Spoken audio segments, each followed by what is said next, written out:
Geliefdes, ek kyk die skrif en ek sê vir myself, die skrif is so ironies.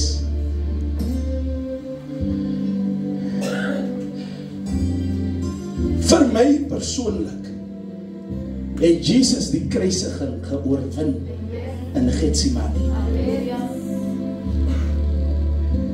Getsemane was die plek waar Jesus die kruisiging oorwin het. Hy is versterk in Getsemane. Toe hy uit Getsemane uitkom, toe is hy bereid om enige iets aan te vat. In die tyd het God hom versterk.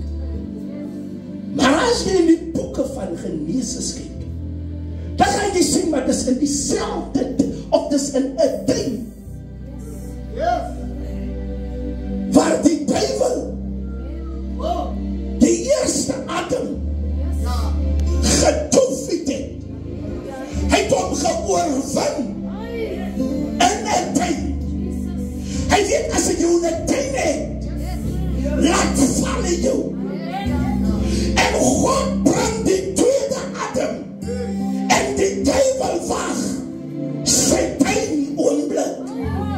Want as het by die eerste Adam gewerk het, dan sal dit werk by die tweede Adam. Want hy was 'n mens. Eerste Adam was heilig gemaak, ken geen sonde nie, en ek het hom gelaat val. Hy was gebore om ewig te lewe, hy het geen sonde geken nie, en ek het hom gelaat val. En hier is weer een, heilig gebore, ken die sonde nie, en die duivel wag ook vir hom in die tyd.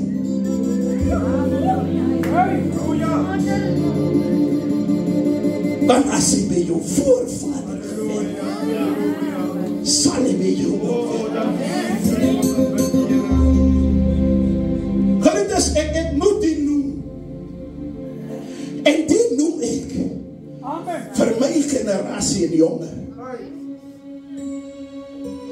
Ons kan nie toelaat dat die duivel ons met dieselfde ding vang as wat hy ons papas mee gevang het. Amen. Halleluja.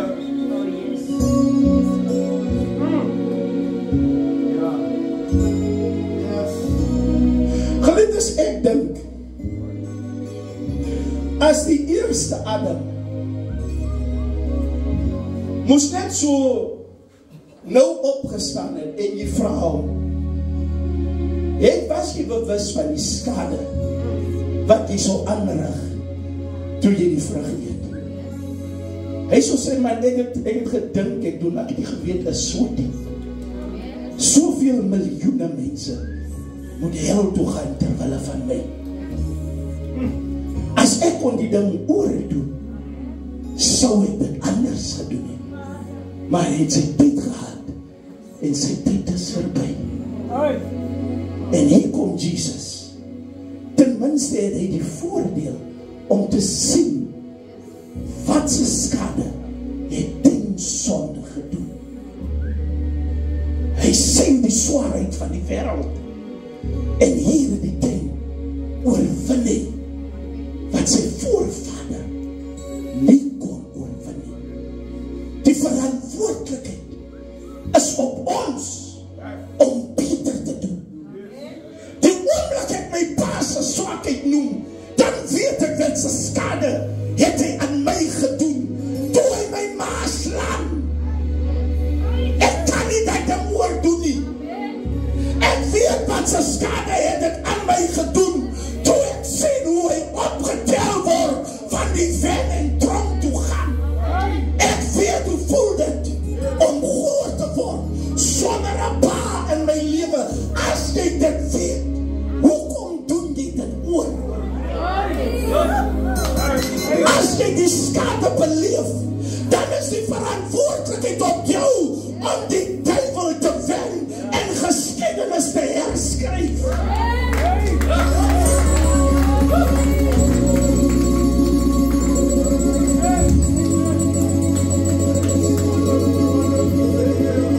Geliefdes, Jesus het hier gesê, nee man, Adam het geval.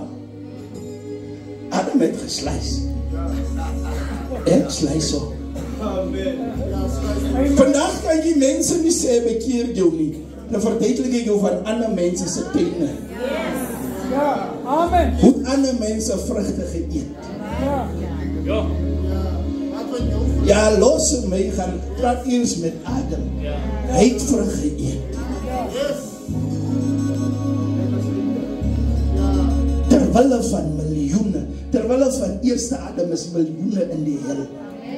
En terwille van die tweede Adam is miljoene in die hemel. Ons kan geskiedenis herskryf. As ek weet van my voorouers se floppe, dan is dit my plig om die ding reg te maak.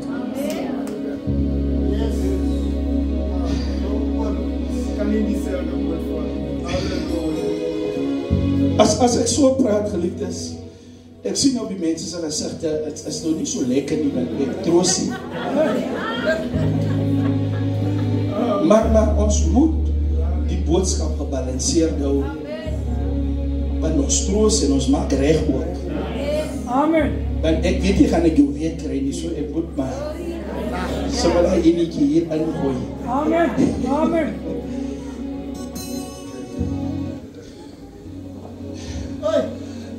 Geliefdes, die lewe werk so. Ek weet wat apostel Olifant betref, ek lek in baie goed. Ek weet het. Maar ek glo ook, daar is in baie goed wat ek beter is. Ek sal dit eers hoor die dag as het dood is mos. Dit werk my so, jy hoor het nie nou nie. Jy word net gekritiseer. Maar ek weet waar ek hom verbeter.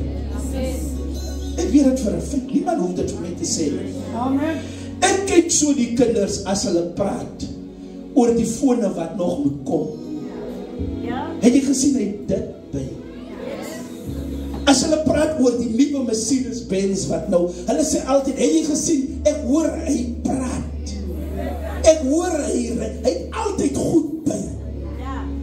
Ons verwag die goed van alle tasbare goed, behalwe mens. Hoekom moet ons verswak? Maar die produkte moet verbeter. Ons verwag Jesus as hy na Adam kom en hulle noem dit die tweede Adam, dan moet daar sekere goed in jou gebou is wat nie in die eerste Adam was nie. Ons verwag